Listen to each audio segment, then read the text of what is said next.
जय Hind friend, India और pride में आप सभी का स्वागत है। फ्रेंड्स, यहाँ पे हम यूजीसी नेट पेपर फर्स्ट के तहत शोध अभिवृत्ति यानी जो रिसर्च एप्टीट्यूड है उनसे रिलेटेड क्वेश्चन को सॉल्व कर रहे हैं। इसमें है हाइपोथेसिस, वेरिएबल डिजाइन। देखिए, टाइप्स ऑफ वैलिडिटी और रिफ्लेक्शन दिया है। फेस वैलिडिटी, दूसरा है कॉन्करेंट वैलिडिटी, कॉन्स्ट्रक्ट वैलिडिटी या जो है प्रिडिक्टिव भविष्य सूचक वैलिडिटी के बारे में। तो नीचे दिए गए कथन में से देखना, ये 2022 का क्वेश्चन है यूजीसी नेट जून का। देखिए, यहाँ पे जो प्रत्यक्ष यानी फेस वैधता, ये क्या है? फेस की जो वैधता होती है प्रत्यक्ष, ये उपकरण की उपयुक्तता का संकेतक है। समवर्ती वैधता क्या होता है? एक नए परीक्षण की पूर्व स्थापित परीक्षण से तुलना की जाती है और रचना में मापन की सीमा का संकेतक होता है। भविष्य सूचक, ये किसी मापनी पर एक स्कोर, जिस सीमा तक किसी मापदंड पर स्कोर का पूर्वानुमान किया जाता है। Analytic induction is a method of विश्लेषणात्मक आगमन निम्नलिखित में से किसकी विधि है? तो विश्लेषणात्मक आगमन निम्नलिखित में से किसकी विधि है? घटनाओं की सुव्यवस्थित व्याख्या का, प्रकल्पनाएं सृजित करने का, प्रकल्पनाओं का परीक्षण करने का, मुक्त व्याख्या का। तो केवल यह दिया है टेस्टिंग नल हाइपोथेसिस वाले, केवल निराकरणीय प्रकल्पनाओं का परीक्षण करना। तो देखिए, यहाँ पे जो विश्लेषणात्मक आगमन वो निम्न की विधि है: घटनाओं की सुव्यवस्थित व्याख्या, प्रकल्पनाएं सृजित करना, प्रकल्पनाओं का परीक्षण करना। शोध में असंगत चरों को नियंत्रित करने के लिए निम्नलिखित में से कौन सी तकनीकों का प्रयोग किया जाता है? उपकरण का परिवर्तन यानी चेंज ऑफ इंस्ट्रूमेंट, रैंडमनाइजेशन यादृच्छिकरण, मैचिंग, रिमूविंग वेरिएबल्स चरों को हटाना, या चेंजिंग द रिसर्च मेथड। तो नीचे दिए गए कथनों में से देखना है, ये भी 2021 में क्वेश्चन है। देखिए, रैंडमनाइजेशन यानी यादृच्छिकरण, मिलान करना तथा चरों को हटाना शोध में असंगत चरों को नियंत्रित करने के लिए उपयोग की जाने वाली तकनीक है। जब वैकल्पिक प्राकल्पना स्वीकार हो, निराकरणीय प्राकल्पना के अस्वीकार होने की प्रासंभाव्यता क्या कहलाती है इसमें? तो वो पावर कहलाता है, शक्ति। जब वैकल्पिक प्राकल्पना स्वीकार हो, निराकरण प्रकल्पना के अस्वीकार होने की संभाव्यता शक्ति कहलाती है। सिद्धांत का प्रतिपादन नील विश ने किया था। ये टाइप 2 त्रुटि के न होने की प्रायिकता को व्यक्त करता है। देखिए, मैच लिस्ट 1 to 2, 1 को 2 से सुमेलित करना है। पहला है इसमें इंडिपेंडेंट यानी स्वतंत्र, डिपेंडेंट निर्भर, कंट्रोल, डिस्क्रीट विभक्ति। अब यहाँ पे देखिए, नीचे दिए गए विकल्पों में से सही उत्तर का यहाँ पे चयन करना है। तो देखिए, जो स्वतंत्र हैं तो उनकी विशेषताएं: स्वतंत्र है तो कारण संबंधी, निर्भर वह चर जो प्रभावित होता है, नियंत्रण, ये विषयों को विशिष्ट कोटि में बांटने के लिए प्रयोग किया जा सकता है नियंत्रण, विविक्त जो है ये भागों में बांटा नहीं जा सकता। देखिए, यह वैधता किस नाम से जानी जाती है? जहां माप की मापक वैधता का आकलन इसकी तुलना समान संकल्पना वाले दूसरे माप से करता है तथा जो एक दूसरी पद्धति से उत्पन्न होता रहा है, ये है कन्वर्जेंट वैलिडिटी, अभिसारी वैधता। यह वैधता अभिसारी वैधता के नाम से भी जानी जाती है, जहां माप की मापक वैधता का आकलन उसकी तुलना समान संकल्पना वाले दूसरे माप से होता है तथा जो एक दूसरी पद्धति से उत्पन्न होता रहा है। उदाहरण के लिए, यदि एक ही प्रकार के गणित के प्रश्न को 2 विभिन्न विधियों से हल किया जाए तो उसका उत्तर समान आता है। सूची 1 को 2 से सुमेलित करिए। स्टैटिकल टर्म्स में नॉमिनल, ऑर्डिनल, औसत और वेरिएंस। तो यहाँ पे देखिए, नामित यानी नामित जो सांख्यिकी पद, ये संवर्गीकरण, क्रम सूचक की रैंकिंग, औसत ये प्रत्याशित मान, प्रसरण दत्त के मानों में फैलाव। निम्नलिखित में से कौन एक गैर प्रचालित सांख्यिकी है? Which one of the following is a non parametric statics? ये है एफ यानी F static, T static, persons correlation या स्पेसमैन कोरिलेशन। तो इसमें कौन सा होगा? स्पीयरमैन का सहसंबंध। प्रचालित सांख्यिकी परीक्षण में स्वतंत्र नमूना टी टेस्ट एनोवा है, एफ परीक्षण है। तो प्रचालित सांख्यिकी में स्वतंत्र नमूना टी टेस्ट, युग्मित नमूना टी परीक्षण, पियर्सन सहसंबंध, मान व्हिटनी परीक्षण, विल्कॉक्सन हस्ताक्षरित rate, Kruskal Wallis test, Friedman का एनोवा, स्पीयरमैन सहसंबंध। नीचे 2 कथन दिए गए हैं। पहला है शोध परिकल्पना चरों के तथ्यात्मक एवं अवधारणात्मक तत्वों पर आधारित संबंध निरूपित करने वाला अस्थायी संभावित कथन क्या है? दूसरा, शोधार्थी एक नकारात्मक शून्य परिकल्पना बनाता है जिससे शोध परिकल्पना के निगमित परिणामों का प्रत्यक्ष रूप से परीक्षण हो सके। उपयुक्त में से कौन सा कथन इसमें से सही है? तो कथन 2 गलत है। शून्य परिकल्पना से आशय उस अंतरिम कथन से जिसके अनुसार समग्र के दिए हुए किन्हीं दो चरों के मध्य कोई संबंध नहीं होता है अथवा शून्य संबंध होता है। शोधार्थी शून्य परिकल्पना को अस्वीकृत शून्य अथवा असिद्ध करने के लिए कार्य करते हैं। निम्नलिखित कथनों में से कौन सा कथन सही है? इनमें से तो इनमें से बताना है कि निम्नलिखित में से कौन सा कथन जो है वो सही है। प्रतिदर्श यह उस त्रुटि से संबंधित है जो गैर प्रतिदर्श त्रुटि की श्रेणी में आता है। प्रतिदर्श त्रुटि बहुस्तरीय समूह प्रतिदर्श में नहीं होती हैं। गलत प्रतिदर्श ढांचा और प्रतिक्रिया न देना प्रतिदर्श से जुड़ी त्रुटि के उदाहरण हैं। जनसंख्या की विजातीयता और प्रतिदर्श त्रुटि के बीच एक प्रतिलोम संबंध होता है। तो यहाँ पे देखें, अनुसंधान अध्ययन में हमारा यही उद्देश्य होता है कि हम अपनी अनुसंधान समष्टि की सभी विशेषताओं के बारे में जानकारी प्राप्त कर सके। इस कार्य हेतु हम यहाँ कभी कभी अपने अध्ययन संबंधी पूरी समष्टि का सर्वेक्षण करने का प्रयास करते हैं, परंतु अधिकतर हमारा प्रयत्न यही रहता है कि हम समष्टि विशेष में से उसका एक प्रतिनिधि प्रतिदर्श चुनकर उसमें निहित प्रयोजनों का अध्ययन करके पूरी समष्टि की विशेषताओं के बारे में अनुमान लगाने का प्रयास करें। दोनों ही रूपों में, चाहे हम पूरी समष्टि के सदस्यों को अध्ययन हेतु काम में लाएं या समष्टि के प्रतिदर्श को अध्ययन प्रश्नों का उत्तर प्राप्त करने के लिए प्रयोग में लाएं, त्रुटियां हो ही जाती हैं। इन त्रुटियों को हमारे अनुसंधान अध्ययन की त्रुटियां कहा जाता है। इस प्रकार की त्रुटियों को सामान्य रूप से 2 श्रेणियों प्रतिचयन त्रुटि और प्रतिचयन की त्रुटियों से अलग त्रुटियों में बांटा जाता है। अब इसमें जैसे प्रतिदर्श अनुसंधान की त्रुटियों में देखें तो एक प्रतिदर्श त्रुटि है, दूसरा प्रतिचयन की त्रुटियों से अलग त्रुटियां या मापन त्रुटि है। देखिए, इसमें अनायास या संयोगवश त्रुटियां, दूसरा अभिनति या पक्षपात संबंधी त्रुटियां। प्रतिचयन की त्रुटियों से अलग त्रुटियों में संयोगिक मापन और दूसरा मापन की पक्षपात त्रुटि। सैंपलिंग के संबंध में प्रश्नगत कथनों में से निम्नलिखित कथन सही है। प्रतिदर्श यह उस त्रुटि से संबंधित है जो गैर प्रतिदर्श त्रुटि की श्रेणी में आता है। गलत प्रतिदर्श ढांचा और प्रतिक्रिया न देना प्रतिदर्श से जुड़ी त्रुटि के उदाहरण हैं। एक शोधकर्ता अपने शोध में शून्य परिकल्पना को अस्वीकार करने में विफल रहता है। उसकी मूल शोध परिकल्पना के लिए इसके क्या निहितार्थ हैं? तो ये है शोध परिकल्पना को अस्वीकार कर लेना। एक ऐसी स्थिति जब एक शोधकर्ता अपने शोध में शून्य परिकल्पना को अस्वीकार करने में विफल रहता है तो अपनी मूल शोध परिकल्पना को अस्वीकार कर लेगा। किसी परिकल्पना को संकल्पनात्मक रूप से होना चाहिए तो कैसा होना चाहिए? सरल, स्पष्ट एवं विशिष्ट। किसी परिकल्पना को सरल, स्पष्ट एवं विशिष्ट संकल्पनात्मक रूप से होना चाहिए।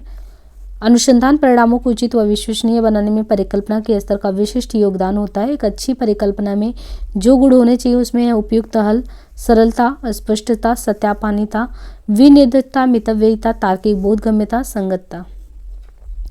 नीचे 2 कथन दिए गए हैं। पहला है, सामाजिक अनुसंधान में बहुचर सांख्यिकी का उपयोग सांख्यिकी सॉफ्टवेयर की उपलब्धता के कारण बढ़ गया है। दूसरा, बहुचर सांख्यिकी द्विचर सांख्यिकी की तुलना समझने में आसान है। अब दोनों में से ही देखें तो सामाजिक अनुसंधान में बहुचर सांख्यिकी का उपयोग सांख्यिकी सॉफ्टवेयर की उपलब्धता के कारण बढ़ गया है तथा बहुचर सांख्यिकी द्विचर सांख्यिकी की तुलना में समझने में कठिन है। जैसे द्विचर सांख्यिकी विवेरिएट 2 युग्मी डेटा सेटों को देखता है, जबकि बहुचर सांख्यिकी 2 या अधिक चर का प्रयोग करता है और विश्लेषण करता है। नीचे 2 कथन दिए गए। पहला है, सहसंबंध गुणांक का मान -1 से +1 के परास के बीच होता है। दूसरा, अन्य 2 चरों के सहसंबंध से एक चर के मान का पूर्वानुमान करने में कोई सहायता नहीं मिलती यदि हमें दूसरे का मान पता भी हो। तो इस तरीके से देखिए, सहसंबंध गुणांक का मान -1 से +1 के परास के बीच में होता है तथा अन्य 2 चरों के सहसंबंध से एक चर के मान का पूर्वानुमान करने में कोई सहायता नहीं मिलती। यहाँ ऑप्शन दिया गया है यस PWS और यस पास, बी सास, एनोवा और ये दिया है स्टेट। और ये चूज करना है इसमें से निम्नलिखित में से कौन सा सांख्यिकी पैकेज है। सांख्यिकी पैकेज सॉफ्टवेयर जो सांख्यिकी डेटा के विश्लेषण के लिए संख्यात्मक जानकारी कलेक्ट करता है, व्यवस्थित करता है, व्याख्यायित करता है। इसमें देखिए, सामाजिक विज्ञान हेतु सांख्यिकी पैकेज SPSS, SAS सांख्यिकी विश्लेषण तंत्र, STATA डेटा विज्ञान हेतु सांख्यिकी सॉफ्टवेयर और R प्रोग्राम। मॉडल के लिए क्रिया के सही चरण पहचाने। एडवांस ऑर्गेनाइजेशन, देखिए एडवांस ऑर्गेनाइजर मॉडल के लिए क्रिया के सही चरण पहचाने। पाठ्यचर्या आधारगत प्रस्तुतिकरण, एडवांस ऑर्गेनाइजेशन का प्रस्तुतिकरण, अध्ययन समूह का प्रस्तुतिकरण, अधिगम कार्य या सामग्री का प्रस्तुतिकरण, संज्ञानात्मक संगठन का सशक्तिकरण। तो नीचे दिए गए विकल्पों में सही उत्तर का चयन करना है। देखिए यहाँ पे एडवांस ऑर्गेनाइजर मॉडल छात्रों से संबंधित है, जिसमें सीखी जाने वाली नई सामग्री के लिए ज्ञान की प्रक्रिया का पालन किया जाता है। यह मॉडल डेविड पॉल ऑशबल द्वारा दिया गया है। इस मॉडल का सही चरण निम्नलिखित है। एडवांस ऑर्गेनाइजेशन का प्रस्तुतिकरण, अधिगम कार्य के लिए संज्ञानात्मक संगठन का सशक्तिकरण। नीचे दो कथन दिए गए हैं। पहला है टाइप 1 त्रुटि तब होती है जब गलत शून्य परिकल्पना को अस्वीकार कर दिया जाता है। दूसरा, यादृच्छिक प्रतिचयन के सिद्धांत का उल्लंघन करने के कारण प्रतिचयन त्रुटि होती है। तो इनमें से हमें सही देखना है। तो कथन 1 गलत है, क्योंकि यह कथन टाइप 1 त्रुटि को सही परिभाषित नहीं करता। टाइप 1 त्रुटि सही शून्य परिकल्पना को अस्वीकार करता है। कथन 2 भी गलत है, क्योंकि प्रतिचयन त्रुटि तब होती है जब सही प्रतिचयन, जो कि पूर्ण जनसंख्या को प्रदर्शित करता है, का चयन ना हुआ हो। सशक्त प्राकल्पना की निम्नलिखित विशेषताएं हैं। एडिक्वेट फॉर इट पर्पज, अपने उद्देश्य के लिए पर्याप्त। पोटेंशियल टेस्टेबल, संभावित रूप से परीक्षण योग्य। तीसरा, वर्तमान में परीक्षण योग्य। चौथा, बेटर देन इट्स रिवाइबल हाइपोथेसिस, अपनी प्रतिस्पर्धी प्रकल्पना से बेहतर। और पांचवा, सिद्धांत से असंबंधित। तो नीचे दिए गए विकल्पों में सही उत्तर का चयन करना है। एक प्रकल्पना, दो या दो से अधिक चर के बीच के संबंध के बारे में एक धारणा या प्रस्ताव रूपी कथन है, जिसकी न्यायोचित सक्षमता का परीक्षण किया जाना जरूरी है। इसमें कुछ विशेषताएं हैं। अपने उद्देश्य के लिए पर्याप्त। दूसरा, परीक्षण करने योग्य अर्थात वर्तमान में परीक्षण योग्य। तीसरा, विषय क्षेत्र सीमित तथा विशिष्ट होना। और अपनी प्रतिस्पर्धी प्राकल्पना से बेहतर। पहला क्वेश्चन है कि शोध में जब शून्य परिकल्पना अस्वीकृत होती है तो वैकल्पिक या मौलिक शोध परिकल्पना को स्वीकार करने की गुंजाइश होती है। दूसरा, जब शून्य परिकल्पना अस्वीकृत होती है तो अल्फा त्रुटि होने के बजाय बीटा त्रुटि होने की संभावना होती है। उपयुक्त कथनों में से हमें देखना है कि कौन सा सही है। तो यहाँ पे देखिए, कथन 1 सही है, दूसरा सही नहीं है, कथन दूसरा असत्य है। क्योंकि जब शून्य परिकल्पना अस्वीकृत होती है जबकि यह वास्तव में सही है तो उसे अल्फा त्रुटि या टाइप 1 त्रुटि कहते हैं। वहीं जब शून्य परिकल्पना स्वीकृत हो जाए जबकि वास्तव में यह असत्य है तो बीटा त्रुटि या टाइप 2 कहते हैं। एक अनुसंधानकर्ता रिक्त प्राकलन के परीक्षण के लिए क्या करता है, तो वो करता है ANOVA टेस्ट। सहसंबंध विश्लेषण की मुख्य विशेषता क्या प्राप्त करना है, तो ये है चरों के बीच साहचर्य। सहसंबंध विश्लेषण के अंतर्गत दो चरों के बीच में संबंधों का अध्ययन किया जाता है। ये देखा जाता है कि एक चर में परिवर्तन करने से दूसरे में परिवर्तन हो रहा है अथवा यह परिवर्तन नकारात्मक है या धनात्मक, अर्थात ये कहा जा सकता है कि दो चरों के बीच साहचर्य देखा जाता है। प्रयोगात्मक शोध आधारित अध्ययनों में सांख्यिकी विश्लेषण के लिए निम्नलिखित में से किस चर पर विचार किया जाता है, तो ये किस पे किया जाता है, आश्रित चर पे। प्रयोगात्मक शोध आधारित अध्ययनों में सांख्यिकी विश्लेषण के लिए आश्रित चर पर विचार किया जाता है। किसी भी प्रयोग या शोध में आश्रित चर वो होता है जिसके बारे में शोधकर्ता कुछ पूर्व कथन करता है। सचमुच में ये वही चर होता है जिसे प्रयोगकर्ता सावधानीपूर्वक निरीक्षण करता है तथा उसे रिकॉर्ड करता है। चर की क्रियात्मक परिभाषा दर्शाती है कि वह चर किस प्रकार का है। Describe, measured, explained, observed. तो देखिए, अनुसंधान के अध्ययन के लिए चरों का मापन करना जरूरी है और स्टीवन के अनुसार इनकी मात्रा को ज्ञात करने के लिए मापनी पैमाना 4 प्रकार की हो सकती है, जिनमें सांकेतिक मापनी, नॉमिनल स्केल, क्रम सूचक यानी ऑर्डिनल, और इंटरवल स्केल और एक रेशियो स्केल है। Comparison, reactivity, non representativeness, generalisation यानी तुलना, अनुक्रियात्मकता, सामान्यीकरण, इनमें से हमें देखना है। तो शोध जो डिजाइन होती है, शोध विकल्प एक ऐसी योजना होती है जिससे ये पता चलता है कि शोध में कितने स्वतंत्र चर प्रयोग किए गए हैं, उनके कितने स्तर हैं, बहिरंग चरों को नियंत्रित करने के लिए किन किन प्रविधियों का उपयोग किया गया तथा आश्रित चरों का मापन किस रूप में होता है। तो शोध अभिकल्प शोध समस्याओं के बारे में उत्तर प्राप्त करने की एक वैज्ञानिक परियोजना या रूपरेखा है, जिसमें शोध अभिकल्प के निम्न घटक है: तुलना, नियंत्रण, हेरफेर, सामान्यीकरण। शोध डिजाइन क्या है? शोध डिजाइन क्या है? ये आंकड़ों के संकलन और विश्लेषण के प्रत्येक स्तर के लिए एक ढांचा बनाना है। देखिए, एक शोध जो डिजाइन है वो अध्ययन का ब्लूप्रिंट है। एक शोध डिजाइन अध्ययन के प्रकार और रूप प्रकार को परिभाषित करता है। शोध डिजाइन सवालों के अनुसंधान के लिए जवाब तलाश करने के लिए भी बनाया जाता है। इसके प्रकार और उप प्रकार में देखें तो क्लासीफाई करें तो वर्णनात्मक होता है, जिसमें मामले का अध्ययन, प्राकृतिक अवलोकन, ये सब होता है। अर्ध प्रयोगात्मक में क्षेत्र प्रयोग, अर्ध प्रयोग, फिर प्रायोगिक होता है, समीक्षा होता है, मेटा विश्लेषणात्मक होता है। शोध डिजाइन शोध में निम्नलिखित किन विशेषताओं से विशेष रूप से जुड़ा होता है? प्रतिदर्श चयन से, योजना के निर्माण से, डेटा संग्रहण के टूल के बारे में, परिकल्पना निर्माण में, परीक्षा अनुक्षेत्र के चयन में। तो यहाँ पे सही है, प्रतिदर्श चयन से जुड़ा होता है, योजना के निर्माण से और डेटा संग्रहण के टूल के बारे में। अनुसंधान समस्या की जांच में निर्दिष्ट चर के उपायों को कलेक्ट करने और उनका विश्लेषित करने के लिए उपयोग किए जाने वाली विधियों प्रक्रियाओं को एक शोध समूह डिजाइन में मानते हैं। दूसरे शब्दों में शोध डिजाइन एक ऐसा ढांचा है जो अनुसंधान के प्रश्नों को उत्तर खोजने के लिए बनाया जाता है। शोध में प्रयुक्त शोध डिजाइन विशेष रूप से निम्नलिखित विशेषताओं से जुड़ा होता है। सर्वप्रथम इसके प्रतिदर्शकों का चयन किया जाता है, उसके बाद योजना का निर्माण, तीसरा उसके बाद डेटा संग्रहण के टूल के बारे में निर्णय। कॉलेज या विश्वविद्यालयों का कोई अध्यापक किसी बड़ी परियोजना में अपने मुख्य शोध परिकल्पना के परीक्षण की योजना बनाता है तो इस संबंध में निम्नलिखित में से किन कथनों को संगतपूर्ण माना जा सकता है। मुख्य शोध परिकल्पना में चरों के बीच संबंधों का स्पष्ट रूप से उल्लेख होना चाहिए। शोध परिकल्पना में विभेदक प्रभावों या संबंधों का निष्कर्ष निकालने का उद्देश्य होना चाहिए। तीसरा, निराकरणीय परिकल्पना पहले से ही निर्धारित होना चाहिए। चौथा, मुख्य शोध परिकल्पना के परीक्षण हेतु प्रत्यक्ष सहायता उपलब्ध हो। पांचवा, शोध परिकल्पना पर निराकरणीय परिकल्पना के परिणाम का निर्धारण कर अप्रत्यक्ष रूप से अंतिम निर्णय पर पहुंचा जा सकता हो। देखिए, मुख्य शोध परिकल्पना किसी अन्य परिकल्पना की तरह ही होती है। इसे मुख्य सब्सटेंशियल इसलिए कहते हैं क्योंकि यह अभी तक संचालित नहीं हुई। इसकी निम्नलिखित विशेषताएं हैं। मुख्य शोध परिकल्पना में चरों के बीज संबंधों का स्पष्ट रूप से उल्लेख होना चाहिए। शोध परिकल्पना में विभेदक प्रभाव या संबंधों का निष्कर्ष पता लगाने का उद्देश्य होना चाहिए। शोध परिकल्पना पर शून्य निराकरणीय परिकल्पना के परिणाम का निर्धारण कर अप्रत्यक्ष रूप से अंतिम निर्णय पर पहुंचा जा सकता है। निम्नलिखित में से उत्तम शोध प्रकल्पना के गुणों की पहचान कीजिए। अमेनेबल टू एम्पिरिकल वेरिफिकेशन, इंद्रिया अनुभविक परीक्षण योग्य। दूसरा है चरों को परिभाषित करने में अवधारणात्मक स्पष्टता। तीसरा, प्रतिपादित संबंधों की सत्यभाषिता। चौथा, शोधकर्ता के स्रोतों के संदर्भ में पहुंच होना। पांचवा, इसकी आकाट्य की सीमा। तो देखिए, शोध प्राकथन किसी तथ्य के संदर्भ में अनुमान होता है, इसे पूर्व चिंतन भी कहते हैं। इसमें गुण जो है वो इंद्रिय अनुभविक परीक्षण योग्य गुण, चरों को परिभाषित करने में अवधारणात्मक स्पष्टता और इसकी आकाट्यता की सीमा। Research design is characterise as, शोध डिजाइन जो है निरूपित है वो किस तरह। एक्सप्लोरेशन, डायग्नोसिस उपचारक, एक्सपेरिमेंटल अनुसंधानात्मक, आलापदी, सभी सही। तो देखिए यहाँ पे जो है शोध डिजाइन में खोज, उपचारक, अनुसंधात्मक सभी निरूपित होते हैं। पूर्व नियोजन की प्रक्रिया को शोध डिजाइन या शोध अभिकल्प या शोध प्रारूप कहते हैं। शोध डिजाइन समस्या से जुड़ा हुआ उद्देश्य परिकल्पनाओं से लेकर आंकड़ों के अंतिम विश्लेषण तक उन सभी क्रियाओं की योजना या रूपरेखा है।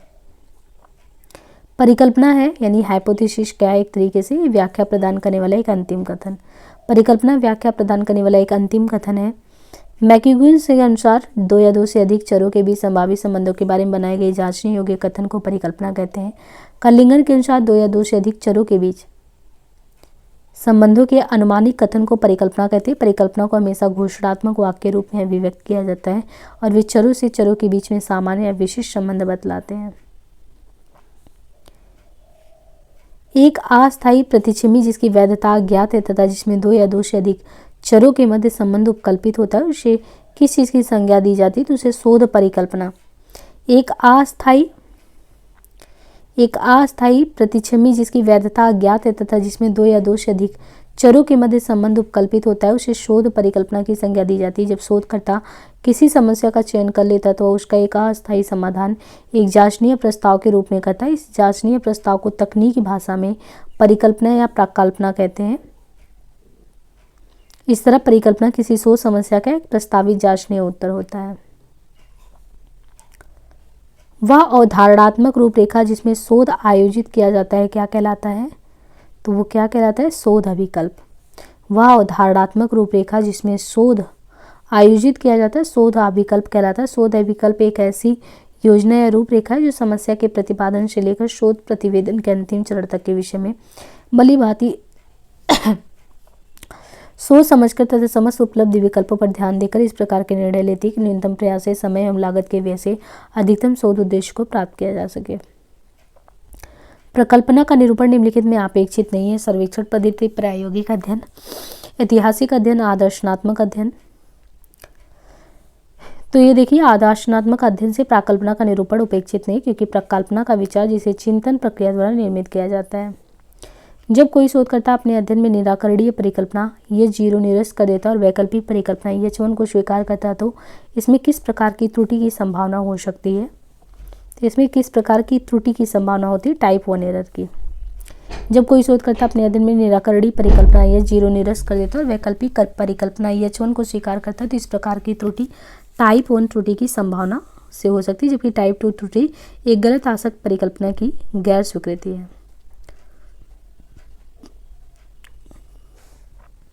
एक शोध परिस्थिति में जब किसी विशिष्ट सांख्यिकी को स्पष्टता सार्थक घोषित किया जाता है तो निम्नलिखित में से कौन सा निर्णय तर्कसंगत माना जाता है? शून्य परिकल्पना अस्वीकार की जाती है, वैकल्पिक परिकल्पना अस्वीकार की जाती है, शून्य परिकल्पना स्वीकार की जाती है, वैकल्पिक परिकल्पना अस्वीकार की जाती है, या शून्य परिकल्पना के साथ साथ वैकल्पिक परिकल्पना भी स्वीकार की जाती है। तो देखिए ये कह रहा है कि when a particular static in a research situation is evidently declared to be significant which of the following, यानी एक शोध परिस्थिति में जब किसी विशिष्ट सांख्यिकी को स्पष्टता सार्थक घोषित किया जाता है तो कौन सा निर्णय तर्कसंगत इसमें माना जाएगा, मतलब उसमें क्या होता है। तो एक शोध परिस्थिति में जब ऐसा कुछ पाए शून्य परिकल्पना को तो वो वैकल्पिक परिकल्पना को स्वीकृत करता है। सांख्यिकी विश्लेषण द्वारा शोधार्थी पता, देखिए सांख्यिकी विश्लेषण द्वारा शोधार्थी क्या पाता है, टी का मान महत्वपूर्ण है, इसका परिकल्पना के आधार पर कौन सा निर्णय उचित है। टी मतलब क्या होता है, शून्य परिकल्पना नकारी जानी, शुद्ध शोध परिकल्पना स्वीकार की जानी, शून्य परिकल्पना स्वीकार की जानी, शोध परिकल्पना नकारी। तो टी का मतलब क्या होता है, ए और बी दोनों ही सही है। ए देखिए अगर टी है तो शोध में अगर टी है तो the null hypothesis should be rejected, शून्य परिकल्पना नकारी जानी चाहिए। दूसरा शोध परिकल्पना स्वीकार की जानी चाहिए। टी का मान महत्वपूर्ण होने पर शून्य परिकल्पना स्वीकार नहीं की जानी चाहिए एवं शोध परिकल्पना स्वीकार की जानी चाहिए। देखिए जो टी का मान है वो महत्वपूर्ण है तो शून्य परिकल्पना स्वीकार नहीं की जानी चाहिए, लेकिन शोध परिकल्पना स्वीकार की जानी चाहिए। नीचे दो कथन दिए हैं, पहला है कि शोध परिकल्पना ये रिसर्च हाइपोथेसिस एक अनुमानित कथन है जो अध्ययन की समस्या के निदान की दिशा में चरों के बीच संबंधों को अभिधारित करता है। दूसरा, the non probability sampling procedure provide the best estimate for the population parameter, गैर संभाव्यता प्रतिदर्श प्रतिचयन प्रक्रिया जनसंख्या प्राचल के लिए सर्वोत्तम आकलन है। दोनों में से देखना कौन सा सही है, तो कथन सेकंड गलत है क्योंकि संभाव्यता प्रतिदर्श प्रतिचयन प्रक्रिया समग्र प्राचल के लिए सर्वोत्तम आकलन देता है, ना कि गैर संभाव्यता प्रतिदर्श प्रतिचयन प्रक्रिया के लिए। संभाव्यता आधारित प्रतिदर्श प्रतिचयन प्रक्रिया में समग्र के सभी तत्वों की प्रतिदर्श में चयनित होने की संभावना समान होती है और इस तरह एकत्र किए गए प्रतिदर्श समग्र की विशेषता को दर्शाते हैं तो समग्र का प्रतिनिधित्व करते हैं। किसी शोध परियोजना में उचित प्राचालिक परीक्षा का उपयोग करते हुए शोधकर्ता को निराकरणीय परिकल्पना को निरस्त करने के साक्ष्य प्राप्त हो जाते हैं। ऐसा करने से किस प्रकार की त्रुटि होने की संभावना है, अल्फा त्रुटि, बीटा, बोथ अल्फा और बीटा, कौन सा, तो इसमें है अल्फा एरर। एक शोधकर्ता शून्य परिकल्पना जो वास्तव में सत्य हो को निरस्त कर देता है, जैसे अल्फा एरर कहते हैं। इसके विपरीत यदि शोधकर्ता शून्य परिकल्पना जो वास्तव में असत्य हो को निरस्त करने में असमर्थ है अथवा स्वीकृत है तो उसे बीटा कहते हैं। डेटा विश्लेषण के स्तर पर शोधकर्ता द्वारा मात्रात्मक तकनीकों का प्रयोग किया गया जिसमें साक्ष्य निराकरणीय प्राकल्पना H0 को अस्वीकार करने की मांग करता है। निम्नलिखित में से शोधकर्ता का कौन सा निर्णय उपयुक्त इसमें माना जाएगा।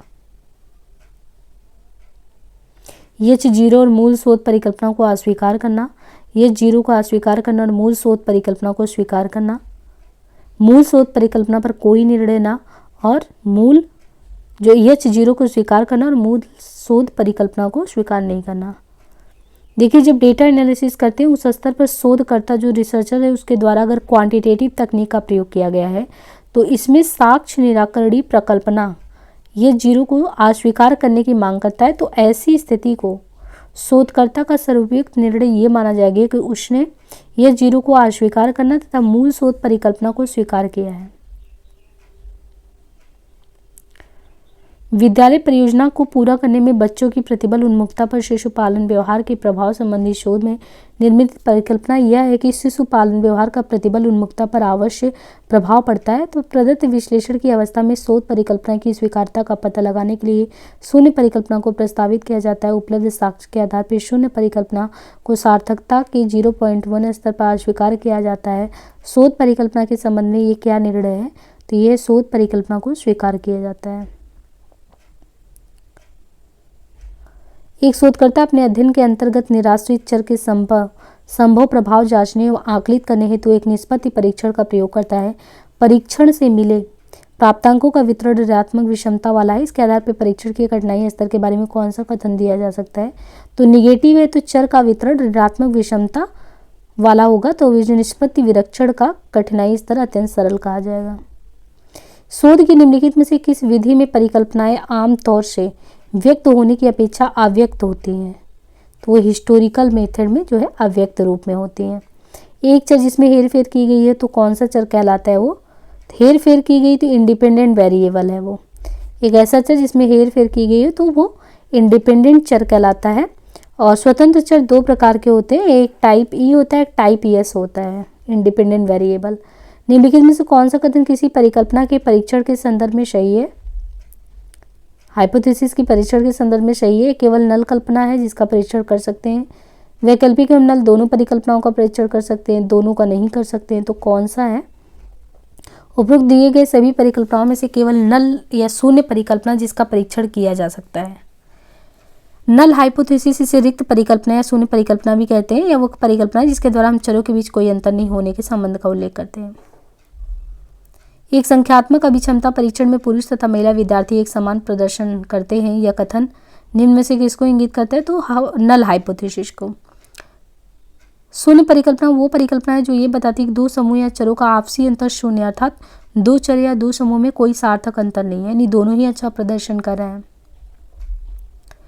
परिनियामक चर एक द्वितीय स्वतंत्र चर है जिसे शामिल किया गया आज, क्योंकि माना जाता है कि मूल स्वतंत्र चर आश्रित चर संबंध पर इसका महत्वपूर्ण आकस्मिक प्रभाव हो सकता है। दूसरा, यह चर स्वतंत्र चर और आश्रित चर के संबंध में बदलाव या प्रभाव ला सकता है। तो इनमें से देखना है तो देखिए, परिनियामक चर एक प्रकार का, ये जो परिनियामक चर है एक प्रकार का ये तीसरा चर है जो तब तक उपस्थित होता है जब दो चरों के मध्य के संबंध इस तीसरे चर पर निर्भर करते हैं। यह चर स्वतंत्र चर और आश्रित चर के संबंध में बदलाव या प्रभाव ला सकता है। बाह्य चर वो चर है जिसकी उपस्थिति आश्रित चर और स्वतंत्र के ज्ञात संबंध को बदल या प्रभावित कर सकता है। नीचे दो कथन दिए गए। पहला है, स्वतंत्र चर और आश्रित चर के मध्य कारण संबंध को असंदिग्ध रूप से स्थापित नहीं किया जा सकता यदि शोधकर्ता स्थिति को नियंत्रित करने में विफल रहता है। दूसरा, भ्रामक चरों का एक सेट आश्रित चर के मान को प्रभावित कर सकता है यदि उन्हें शोधकर्ता द्वारा नियंत्रित नहीं किया जाता। तो इसमें कौन सा सही होगा? स्वतंत्र चर और आश्रित चर की परिभाषा के प्रयोग द्वारा ये कहा जा सकता है कि स्वतंत्र चर कारण है और आश्रित चर प्रभाव है, और अपनी शोध के दौरान शोधकर्ता इन चरों के मान में बदलाव करके कारण और प्रभाव के संबंधों का अध्ययन करता है, अतः कथन और कारण दोनों सही है। पॉजिटिविज्म हाइपोथेसिस रिलायबिलिटी नॉर्म, प्रत्यक्षवाद प्रकल्पना विश्वसनीयता प्रतिमान। तो यहाँ पे देखिए, प्रत्यक्षवाद ये ज्ञान मीमांसीय स्थिति को दिखाता है, प्रकल्पना समस्या का अंतिम उत्तर, विश्वसनीयता प्राप्तांक की एक रूपता को, प्रतिमान माध्य प्राप्तांक को। वह वैधता का कौन सा पाकर होता है जिसमें एक ऐसा सिद्धांत जो कि अवधारणा जो कि प्रासंगिक है उसे शोधकर्ता को परिकल्पना निर्मित करने के लिए प्रोत्साहित करता है। तो ये है निर्मित वैधता, कंस्ट्रक्ट वैलिडिटी। जहाँ वैधता का निर्मित प्रकार होता है जिसमें एक ऐसा सिद्धांत जो कि अवधारणा जो कि प्रासंगिक है उसे शोधकर्ता को परिकल्पना निर्मित करने के लिए प्रोत्साहित करता है। तो यह साक्ष्यों का संग्रहण संचय भी जो किसी मापन की व्याख्या का समर्थन करता है। उस वैधता के लिए निम्नलिखित में से क्या नाम है जिसके द्वारा एक शोधकर्ता समकालीन मानदंड माप के स्थान पर भावी मानदंड माप का प्रयोग करता है? तो ये कौन सा है? ये है प्रेडिक्टिव वैलिडिटी, भविष्य सूचक वैधता। प्रतिचयन डिजाइन, सांख्यिकी डिजाइन, प्रेक्षण डिजाइन, प्रचालन डिजाइन। तो इनमें से क्रमशः हमें सुमेलित करना है। तो जैसे प्रतिचयन डिजाइन तो संभाव्यता प्रतिचयन डिजाइन, दूसरा सांख्यिकी के लिए विश्लेषण के लिए पूर्व नियोजित डिजाइन, प्रेक्षण डिजाइन में आंकड़ा संग्रहण के सुरुचित या सुविचारित उपकरण, प्रचालन में प्रचालन पद्धतियों के संबंध में अग्रिम निर्णय। किस प्रकार की वैलिडिटी किसी उपाय को ऐसी कसौटी से जोड़ती है जिस पर मामले अर्थात लोग भिन्न मत रखते हैं और जो प्रश्नगत अवधारणा के लिए संगत होता है? Concurrent, internal, face, predictive. तो इसमें से कौन सा होगा? देखिए, समवर्ती वैधता से तात्पर्य किसी पुराने वैध परीक्षण की भांति किसी नए परीक्षण की वैधता के आकलन से, या वैधता किसी उपाय को ऐसी कसौटी से जोड़ता है जिस पर मामले यानी अर्थात लोग में भिन्न मत रखते हैं और जो प्रश्नगत अवधारणा के लिए संगत भी होता है। सांख्यिकी महत्व का वह कौन सा परीक्षण है जिसका विशेष रूप से यह प्रमाणित करने के लिए प्रयोग किया जाता है कि हम कितना निश्चयी हो सकते हैं कि आपात सारणी में दर्शाए गए निष्कर्षों को किसी समग्र के प्रायिकता निदर्श से निर्मित किया जा सकता है? तो ये था काई स्क्वायर परीक्षण। काई स्क्वायर परीक्षण जो है इस विधि में ऐसा करते हैं। यहाँ पे देखिए दिया है इम्प्रिसिजम यानी अनुभववाद, इंडिकेटर संकेतक या डिडक्शन निगमन, इनके अलावा अपगमन। तो इनको सही से सुमेलित करना है। जैसे अनुभववाद, अनुभववाद है वास्तविकता के अध्ययन के प्रति सामान्य उपागम जो संकेत करता है कि केवल अनुभव व इंद्रियों के माध्यम से अर्जित ज्ञान ही स्वीकार्य है। संकेतक क्या होता है? एक ऐसी संकल्पना की ओर संकेत करने का उपाय जब कोई प्रत्यक्ष उपाय उपलब्ध न हो। निगमन में सिद्धांत व शोध के बीच के संबंध के प्रति उपागम जिसमें सिद्धांत से निर्मित प्राकलन व विचारों के संदर्भ में शोध होता है। अपगमन क्या होता है? तर्कना का एक रूप जो प्रवर्तन से मजबूती से जुड़ा है, जो सामाजिक दुनिया के सामाजिक वैज्ञानिक लेखाओं को परिप्रेक्ष्य में और उन सामाजिक दुनिया में भागीदारों के अर्थ को जोड़ने का कार्य करता है। तो आज के लिए हम इसे यहीं पे एंड करते हैं, बाकी मिलते हैं नेक्स्ट सेशन में। धन्यवाद।